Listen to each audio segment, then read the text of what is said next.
Kung gusto nyo ng basketball shoes, New Kyrie Anta 1. Mabibili lamang sa halagang 2,199. I-click lamang ang link sa comment section. Tapos na ang matagal, dramatic at pinaka-controversial na issue na kinakaharap ng bansa. Maglalaro si Jason sa Miyerkules, sabi ni USA Basketball coach Steve Kerr.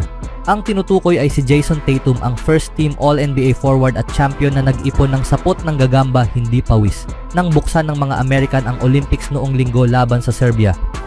Ang susunod na laro ng Team USA ay sa Miyerkules laban sa South Sudan, 3 PM ET. Nagdulot ng kaguluhan si Kerr nang piliin niyang paupuin si Tatum, na hindi naman nasaktan o may sakit. Hindi ito bago sa kasaysayan dahil may iba pang American na player na hindi rin naglaro. Hindi rin naglaro si Tyrese Haliburton laban sa Serbia. Ngunit ang nagpapaiba rito ay ang estado ni Tatum sa laro at ang title ng NBA na napanalunan niya ngayong 2024. Sinabi ni Kerr na hindi ito personal at si Tatum naman sa publiko ay hindi nagpahayag ng anumang pagkadismaya. Gayunpaman, ito ay hindi pangkaraniwan at marahil sa mga tagahanga ni Tatum ay hindi magalang. Ipinaliwanag ng coach ng USA na nais niyang bigyan ng oras sa laro si Kevin Durant na hindi nakasali sa anumang eksibisyon. At sa tingin ni Kerr, mas mahalaga ang laki laban sa Serbia kaya gumamit siya ng 3 sentro laban sa star player ng Serbia, ang center ng Nuggets na si Nikola Jokic. Si Kerr, na tila medyo humihingi ng paumanhin sa sitwasyon, ay nagsabi rin na sa isang team ng 12 players mayroong isang mauupo. Huwag nyo na akong tanungin kung sino ang hindi maglalaro kung maglalaro si Tatum, sabi ni Kerr. Ngunit kakailanganin natin siya at bahagi ng trabaho ko ay panatilihin ang lahat na handa dahil sa aking karanasan may mga kakaibang bagay na nangyayari. Nilapitan ni Kerr si Tatum bago ang laro at sinabi sa kanya ang desisyon. Sinabi niya na maayos na tinanggap ni Tatum ang balita. Sa kakatuwang pangyayari, nanalo ang mga American ng 26 points at ang hindi paglalaro ni Tatum ang naging usapan sa basketball. Sinabi ni Kerr na ang sakripisyo ay isang bagay na dapat yakapin ng team dahil sa lalim at yaman ng talento sa team na ito. Maging isa sa 12 at subukang manalo ng gintong medalya para sa iyong bansa, sabi niya. Sa sumunod na balita naman mga kaibigan, binabaliwala ng South Sudan ang pagkakamali sa kanilang pambansang awit ng mga tagapag-organisa ng Paris Games noong linggo at bumalik sila sa laro ng may estilo upang makamit ang kanilang unang tagumpay sa men's basketball sa kanilang Olympic debut sa pamamagitan ng isang malakas na 90-79 panalo laban sa Puerto Rico sa Group C opening. Bago ang kanilang pagkapanalo, hindi sinasadyang pinatugtog ng mga tagapag-organisa ang pambansang awit ng katabing bansa na Sudan at humingi sila ng paumanhin sa pagkakamali. Naging independyente ang South Sudan mula sa Sudan pagkatapos ng isang referendum noong 2011, ngunit ang mga alitan ukol sa hangganan, likas na yaman at kapangyarihang pampolitika ay patuloy na nagdudulot ng marahas na sagupaan sa pagitan ng dalawa. Mabilis na nagpahayag ng kanilang pagkabigo ang mga tagahanga kung saan may isang mayabang na iwinagayway ang flag ng South Sudan at sumigaw hanggang itinigil ang maling awit. Ang Bright Stars at tawag sa team ng basketball ay naging mga mandirigma sa Olympics. Salamat sa gawa ni Luol Deng na noon ay NBA All-Star na naging presidente ng Federasyon ng Basketball ng bansa simula noong 2019. Ang tagumpay na ito ay nangangahulugan sa lahat. Isa itong nagkakaisang sandali. Tayong lahat ay nagkakaisa ngayon sa pamamagitan ng basketball at ito ay patunay kung ano ang magagawa ng sport para sa isang bansa, sabi ng forward na si Wenyen Gabriel. Sa tingin ko, ito ay napakahalaga para sa ating bansa.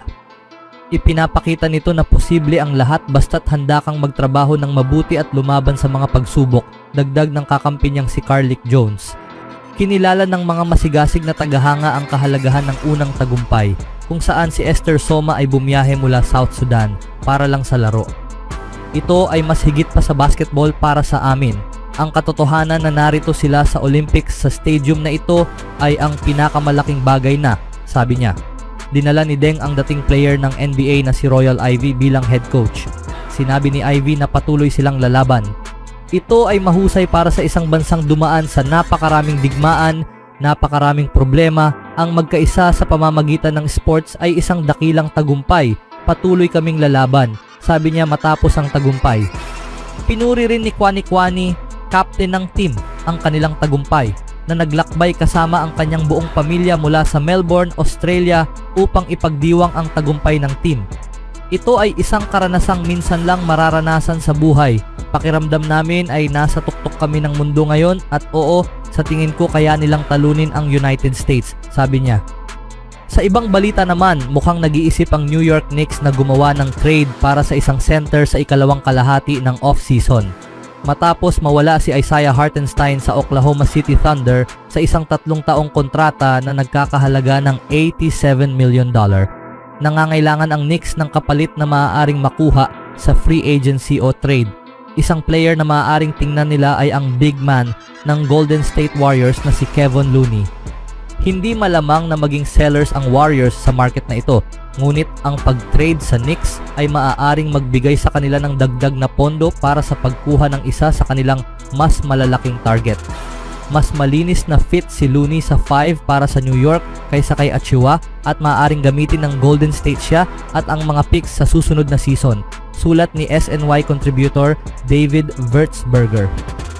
Sa isang potensyal na deal, maaaring pumayag si Precious Achiuwa sa isang sign and trade kasama ang Knicks na magpapadala sa kanya sa Warriors kapalit ni Looney. Maaaring kasama sa deal ang ilang overseas draft rights or late future draft picks. Ngunit ang Achiuwa para kay Looney ang pangunahing bahagi ng trade.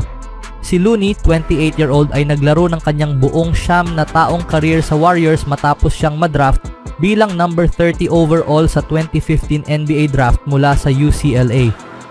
Bahagi si Looney ng mga title teams ng Golden State noong 2017, 2018 at 2022, habang nakarating din sa NBA Finals noong 2016 at 2019.